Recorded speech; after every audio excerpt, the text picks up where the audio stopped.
Hello, welcome to my mini vlog. তো আজকে সকাল সকাল আমি বেরিয়ে পড়েছিলাম আমার একটা কাজের জন্য। দেন কাজটা শেষ করেই আমি চলে যাই স্মার্ট বাজারে। স্মার্ট বাজারে আমার সেরকম কিছু কেনার কোনো প্ল্যানিং ছিল না। আমি জাস্ট এখানে প্রথমে ঢুকেছিলাম কালেকশনগুলো দেখার জন্য। তো হঠাৎ করেই দেখতে দেখতে আমি দেখলাম যে এখন স্মার্ট বাজারে গ্রসারি আইটেমস আর এই ইউটেন্সিল, গ্লাস জার, কন্টেনার এগুলোর উপরে খুব ভালো অফার চলছে। তো ভাবলাম যখন অফার চলছেই আর আমার যখন একটু পছন্দও হয়েছে তাহলে কিছু জিনিস কিনে নেওয়াই যাক। তো আমি সামান্য কয়েকটা জিনিস কিনে নিয়ে আমি এখানে আর আমি কী কী কিনেছি আমি সেগুলোর আর ভিডিও করতে পারিনি।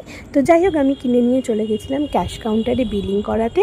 তো বিল করানোর পরে আমার জিনিস কেনাও হয়ে যায় আর আমি দেন ওখান থেকে বেরিয়ে পড়ি এবং বেরিয়ে পড়ে আমি চলে যাই আমার নেক্সট জায়গায় যেখানে আমার যাওয়া ছিল। আমার অ্যাকচুয়ালি ডায়াগনস্টিক সেন্টারে যাওয়া ছিল, আমার একটা রিপোর্ট নেওয়ার ছিল আমার। তো আমি সেখানে রিসেপশনে রিপোর্টের বিলটা দিয়ে দিই এবং আমি ওয়েট করছিলাম। এখানে প্রায় তখন 1:30 বেজে গেছিলো। যাই হোক, দেন রিপোর্টটা নিয়ে আমি বাড়ি চলে এসেছিলাম।